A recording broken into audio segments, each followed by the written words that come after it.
The show starts in 10, 9, 8, 7, 6, 5, 4, 3, 2, 1, go.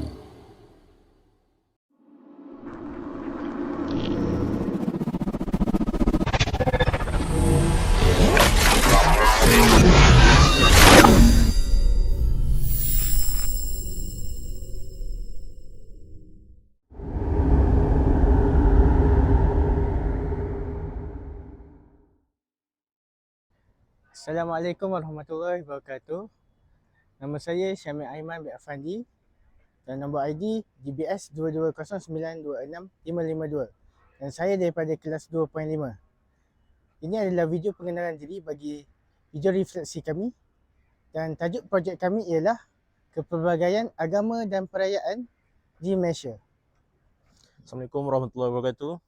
Saya Muhammad Iman Hazwan bin Zaini bernombor ID DBS 2209265541 dari kelas AC 2.5 dan ini ialah video pengenalan diri untuk video refleksi.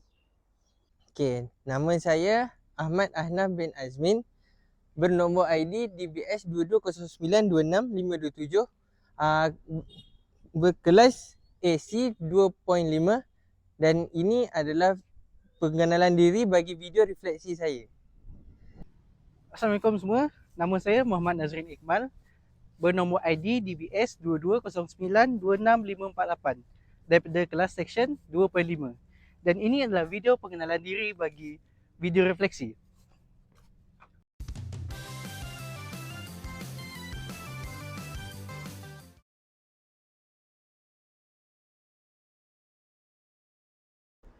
Assalamualaikum warahmatullahi wabarakatuh. Jadi pertama sekali saya akan terangkan tentang agama Islam. Agama Islam ialah agama rasmi di Malaysia dan ia telah termaktub di dalam Perlembagaan Negara. Agama Islam ialah agama yang diturunkan oleh Allah Subhanahu Wa Taala kepada Nabi Muhammad sallallahu alaihi wasallam sebagai panduan untuk kehidupan seharian bagi manusia. Islam bermaksud penyerahan, ketaatan dan keamanan.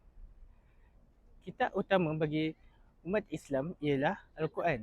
Al-Quran bermaksud kitab yang diwahyukan oleh Allah kepada Nabi Muhammad sallallahu alaihi wasallam sebagai panduan kepada manusia. Penganut Islam juga mestilah percaya akan rukun iman dan rukun Islam. Hari Raya Aidilfitri juga dikenali sebagai Hari Raya Puasa, merupakan salah satu perayaan yang paling penting dalam agama Islam. Ia merupakan hari kemenangan bagi umat Muslim setelah berpuasa sepanjang bulan Ramadan.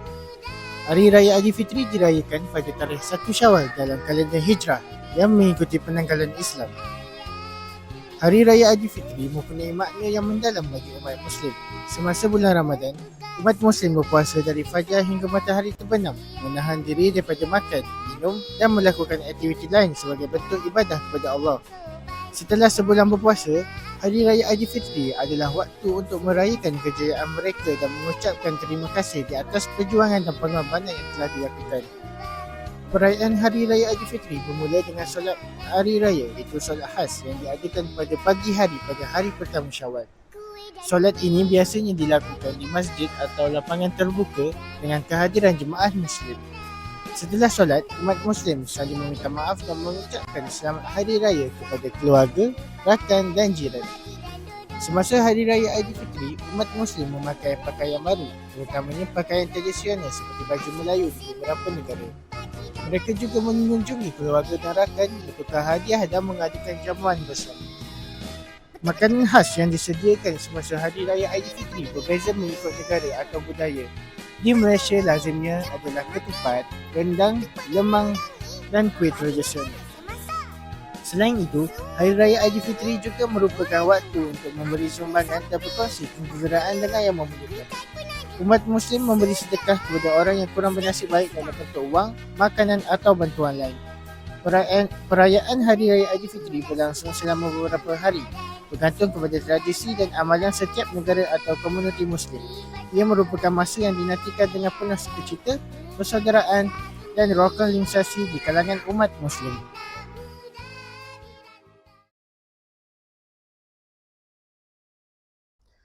Agama Buddha dibawa ke tanah Melayu melalui aktiviti perdagangan dan penganut-penganutnya sangat berpegang teguh kepada jalan 8 lapis mulia dan juga ajaran Siddhartha Gautama. Okay. Agama Buddha ini diasaskan oleh Siddhartha Gautama, iaitu seorang putera raja yang diberi gelaran sebagai pemberi cahaya. Dan beliau mendapat gelaran ini kerana diambil sempena nama pohon, iaitu pohon Buddha, di mana tempat ia bertapa. Dan beliau juga telah mendapat gelaran Buddha selepas mencapai enlightenment, iaitu satu tingkat kesedaran dan mendapat ilmu yang sangat mendalam. Semasa beliau berusia 29 tahun, beliau telah keluar daripada istana dan beliau juga melihat terdapat 3 jenis penderitaan, iaitu yang pertama tua, yang kedua penyakit dan yang ketiga ialah kematian. Beliau memahami bahawa ketiga-tiga penderitaan ini ialah satu fitrah buat kehidupan manusia dan penderitaan ini boleh dihapuskan melalui cara mempelajari dan juga melalui jalan 8 lapis mulia. Antara perayaan yang disambut oleh agama Buddha ialah sambutan Tahun Baru Cina. Untuk Tahun Baru Cina, kaum Cina menggunakan kalender lunar untuk mengira tarikh perayaan tahunan mereka. Ini bermakna tarikh sambutan Tahun Baru Cina setiap tahun adalah berbeza dan biasanya akan disambut pada akhir Januari ke bulan Februari setiap tahun. Sambutan ini telah diraikan selama berabad-abad lamanya dan Tahun Baru Cina selalunya akan berlangsung selama 15 hari dan berakhir pada tarikh bulan purnama, iaitu Pesta Tanglong atau lebih dikenali sebagai perayaan Cap Gome di Malaysia. Aktiviti pada Tahun Baru Cina ini selalunya meliputi aktiviti ziarah menziarahi rakan-rakan dan juga ahli keluarga serta mempunyai beberapa tradisi istimewa yang bertujuan untuk membawa nasib baik untuk tahun itu, seperti pemberian ampau, hiasan berwarna merah, memakai baju baru, memberi limau mandarin, tarian singa dan banyak juadah tradisional dan kuih-muih istimewa yang dihidangkan. Di Malaysia, ucapan Kong Hei Fat Choi yang bermaksud semoga tahun ini akan membawa kebaikan akan sering didengari sepanjang musim perayaan ini. Masyarakat Malaysia akan menziarahi antara satu sama lain dan aktiviti yang ditunggu-tunggu oleh adalah pemberian angpau, hamper dan juga limau mandarin sebagai tanda membawa tuah buat kaum Cina pada tahun itu.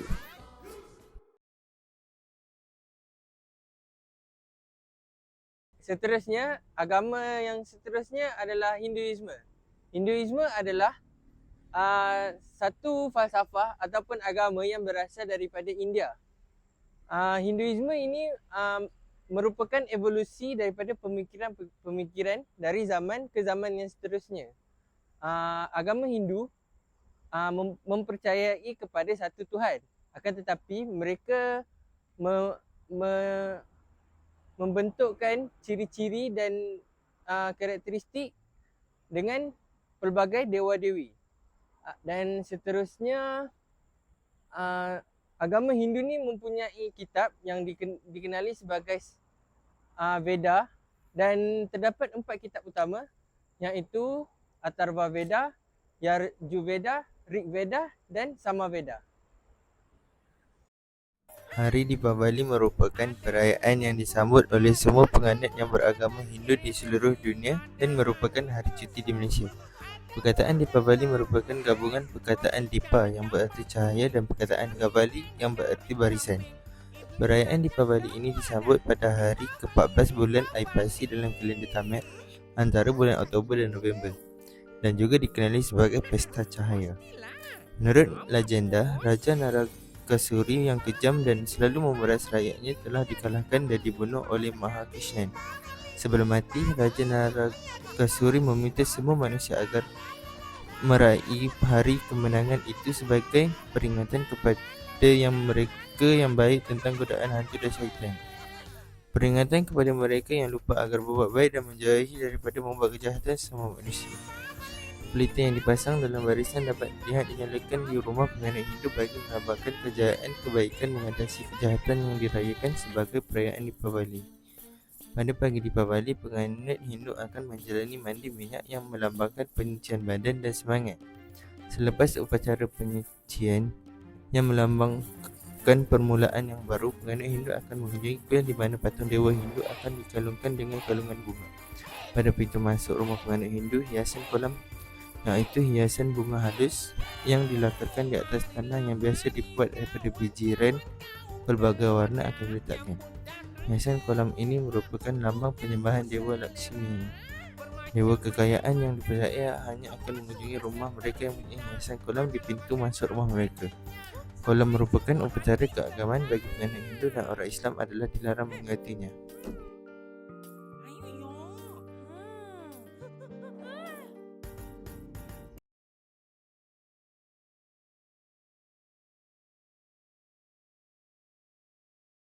Assalamualaikum dan salam sejahtera semua. Jadi kita akan teruskan kepada agama yang terakhir, iaitu agama Kristian. Untuk agama Kristian, ia diasaskan oleh Jesus Christ ataupun Jesus. Perkataan Christ itu berasal daripada perkataan Yunani, iaitu Christus. Perkataan ini bermaksud penyelamat. Dalam agama Kristian, mereka berpegang kepada kitab Bible ataupun kita kenali sebagai kitab Injil. Kitab ini memiliki dua versi, iaitu Old Testament dan New Testament. Bagi masyarakat Kristian, mereka berpegang kepada prinsip Trinity, iaitu yang pertama, Father of God, yang kedua, Son of God, dan yang ketiga, Holy Spirit. Hari Christmas, juga dikenali sebagai Hari Natal, adalah perayaan terbesar untuk penganut agama Kristian, dan ia disambut setiap tahun pada tarikh 25 Disember bagi memperingati kelahiran Jesus dari Nazaret, iaitu pengasas ajaran Kristian. Menurut kitab Bible Perjanjian Baru, Jesus dilahirkan oleh Maria di Jerusalem. Penganut Kristian mempercayai bahawa kelahiran Yesus ini menepati ramalan-ramalan agama Yahudi mengenai kedatangan seorang penyelamat dari susu galur Raja David, yang kedatangannya adalah untuk menebus manusia dari dosa-dosa Adam. Perayaan Christmas pada lazimnya dirayakan setiap 25 Disember. Namun, beberapa gereja termasuk gereja Ortodoks, gereja Koptik, dan gereja-gereja Timur yang lain dan di negara Mesir, Habsyah, Rusia menyambut Hari Christmas pada 7 Januari disebabkan mereka mengikuti kalender yang berlainan. Adat resam moden perayaan ini termasuklah pemberian hadiah, sambutan keagamaan di gereja, dan peragaan pelbagai hiasan, termasuk pokok Christmas, lampu hiasan, daun mistletoe, holly atau lakonan semula kelahiran Jesus. Santa Claus adalah merupakan tokoh mitos yang terkenal yang sering dikaitkan dengan adat memberi hadiah sempena Hari Christmas. Santa dipercayai merupakan hasil gabungan Saint Nicholas dari Mira dan unsur-unsur mitologi Nordik dengan mitologi Kristian. Sementara, penampilan modennya dipercayai hanya timbul pada abad ke-19. Disebabkan Malaysia adalah negara yang menghormati penganut agama lain, Malaysia telah mengiktiraf tarikh 25 Disember sebagai cuti umum bagi memberi ruang kepada penganut agama Kristian untuk menyambut Hari Christmas. Jadi kesimpulannya, walaupun di Malaysia terdapat pelbagai agama dan perayaan, kita harus menghormati setiap agama dan perayaan yang mereka raikan. Ini adalah satu contoh kepada negara lain kerana Malaysia boleh hidup aman dan damai walaupun diduduki oleh masyarakat yang pelbagai kaum, agama dan bangsa.